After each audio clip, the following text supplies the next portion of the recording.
আমি ভগবানকে দেখেছি, আমি ভগবানের সাথে কথা বলেছি, ভগবান আমাকে ছুঁয়েছে।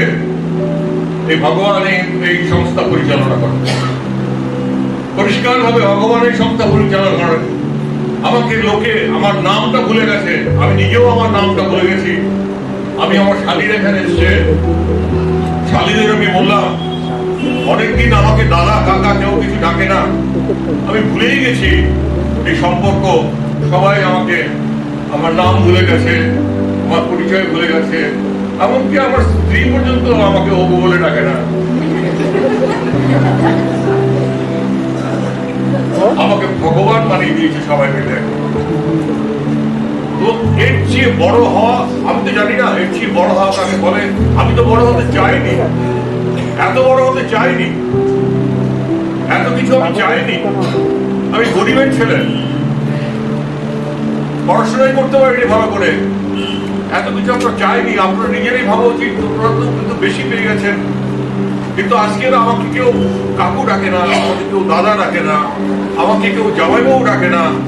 হ্যাঁ, আমাকে ওই যে পিছনে বসে আছেন দেবুদা, ব্যান্ডেল থেকে এসছেন, আমি তাকে দেবুদা ডাকি।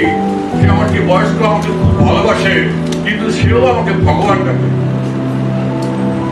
খুব ভালো করে ভাববার যে এমন একটা ছোঁয়া, এমন একটা স্পর্শ, যেখানে রাস্তায় গুলি খেলতো। আমি টেস্টের পর, স্কুল ফাইনাল ছিল তখন, স্কুল ফাইনাল টেস্টের পর এই রাস্তায়, যে রাস্তায় বাজার বসেছে, এই রাস্তায় গুলি খেলতাম, গুলি এইভাবে বের হয়ে।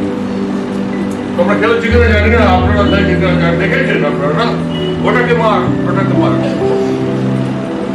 সেই ছেলেটিকে মা এসে বলছে, মাস্টার এসে বলছে, আপনার ছেলের সামনে ম্যাট্রিক পরীক্ষা, আপনার ছেলে গুলি খেলছে। সবাই পড়াশোনা করছে, আমি গুলি খেলছি।